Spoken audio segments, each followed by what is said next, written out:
Hello everyone, চলে আসলাম একটা ছোট্ট মিনি ব্লগ নিয়ে। তো আমি আজকে তোমাদের সাথে শেয়ার করতে চলে এসেছি নাইকা হল।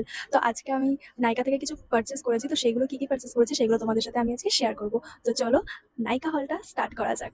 এটা তো এই যে হচ্ছে বলেছি বক্সে আসেনি, কারণ বক্সে আসেনি, এরকমই এসেছে। আজকে বলেছি আজকেই এসেছে।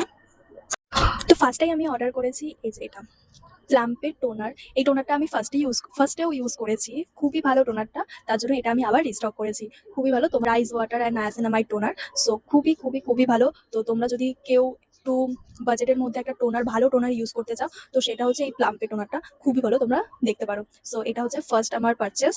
সেকেন্ড আমি অর্ডার করেছিলাম হচ্ছে এই প্লাম্পের হচ্ছে সিরামটা। হ্যাঁ, rice water and niacinamide serum.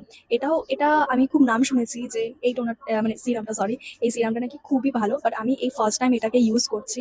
So third purchase হচ্ছে আমার এই মিনিমালিস্টের ফেস ওয়াশটা। এটা বেসিক্যালি আমার না, এটা হচ্ছে আমার বোনের। ওর খুব কি বলবো একনে অয়েলি স্কিন। এটা বেসিক্যালি অয়েলি যাদের স্কিন তাদের জন্যই এটা বেশ ভালো আমি শুনেছি। তো তার জন্য সেন্সিটিভ অয়েলি স্কিন। এরপরে আমি আরো কিছু পারচেস করেছি। ভিডিওটা যেহেতু অনেকটা বড় হয়ে গেছে, তার জন্য সেকেন্ড পার্টে আমি দেখাচ্ছি মেকআপের কি কি জিনিস কিনেছি, সেটা আমি পরের পার্টে দেখাচ্ছি। তো তোমরা যারা যারা এখনো আমার চ্যানেলটা সাবস্ক্রাইব করোনি আর আমাকে ফলো করোনি ইনস্টাগ্রামে, তারা অবশ্যই ফলো করে দিও আর সাবস্ক্রাইব করে দিও। দেখা হচ্ছে সেকেন্ড পার্টে মেকআপের জিনিস নিয়ে।